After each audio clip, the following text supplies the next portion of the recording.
as making sure that somebody took my place. And my dad and I sat and we agreed on Michael, but I thought that we would take about 6 months to transition him in, and Pastor Steve said, nope, we're going to do it in 6 weeks. And it blew my mind because I really did believe, still believe, that I've had the pleasure of being in a room with some incredible leaders that have poured into me. I don't just say this tongue-in-cheek, I do mean it. I'm incredibly blessed by the parents and pastors that I have. And I knew that I had a lot that he had to learn in 6 weeks if I wanted him to be prepared. So I started to write him a letter. Of course, that letter ended up turning into Love Mace, but Michael actually kept that letter. All these years later, it's sitting in his hands right now. And I've asked him to read part of the letter. I don't remember what I put in there. He did show me one part where I said something kind of funny. But I've asked Michael to share it because in reality, this is what birthed this book. It ended up being my first because I loved it and I have a feeling I'll do it more. But this is a means to an end. And Michael being a little more prepared was part of that means to that end. And now it's really making sure anyone who desires this church world for their life knows what they're getting themselves into. So, Michael, what section of the letter did you decide to read? Well, first, Pastor Chris is going to hate this, but can we give it up for Pastor Chris?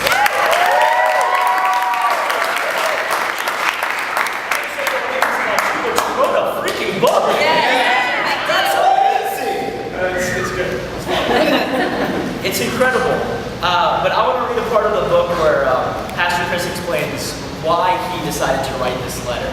And I remember when I read this, and even when I read the first manuscript of the book, I knew that your heart was really genuine about it. Like you just said, you didn't write to be an author. You wrote because you wanted to help people.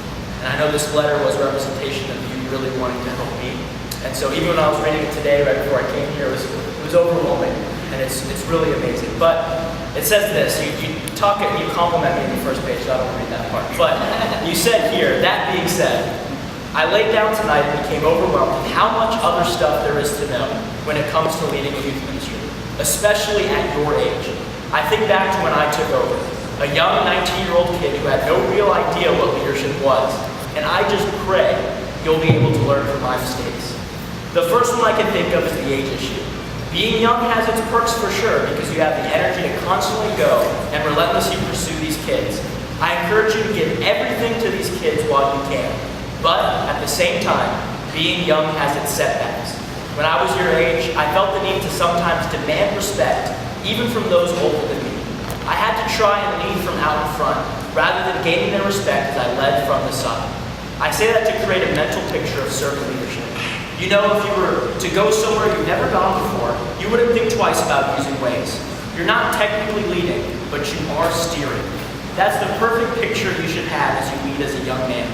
Don't feel like you need to act like you know exactly what to do, but be confident in your relationship with the one who does. You will have older people coming to submit themselves to your leadership, so don't feel the need to prove anything to them. You serve your team, these students, and our church best by being a humble, young leader who is confident in what God is doing in it. With that said, learn to ask questions. I have endured a lot of things over the last 5 years, and I never want to be that guy who says, this is what we've always done. I want you to be able to try new things and use your own gifts to impact this ministry. But there are questions I have answers to, so ask away. The next thing I can refer to is making the most of your time as youth director. The Bible says a man looks back on his life and sees what he has is a blessed man. I say this because we as men seem to be so focused on building that we forget to enjoy the process. We stay so busy with the vision, busy with building, that we can't look up and see the joy that's set before us. Dude, I wish I had enjoyed those leadership outings more. I wish I would have enjoyed every Friday night, rather than leave so caught up in analyzing my performance. I wish I had celebrated our wins with our team more, rather than fixing the losses. I wish I would have let people be who they are, rather than try to force them into leadership roles only I can see them in.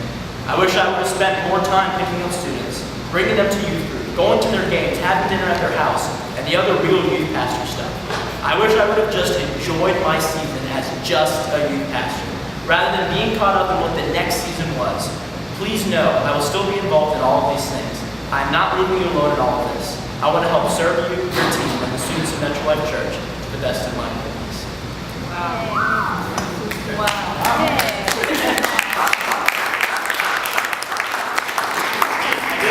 think we forgot what was in that letter.